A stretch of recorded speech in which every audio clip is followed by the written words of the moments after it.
Welcome to day 22 of the GlossyBox VlogMas, or GlossyMas as I call it. So, day 22 already. So let's see what we get. Okay, another tiny sample product. So it's Zellen's Dr. Mark Lens Transformer Instant Renewal Mask.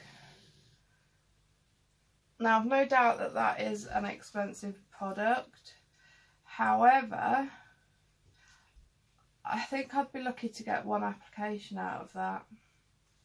I am really not happy. Do you know what? I'm at the stage of unhappiness that I'm almost tempted to try and claim my money back through PayPal. That's how I'm feeling, to be completely honest. I know other people have been really happy with this calendar, but I'm just not feeling it. The Maybelline one did it for me. So anyway, I hope you enjoyed the video.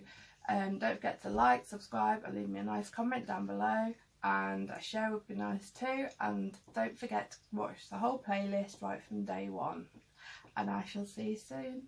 Bye.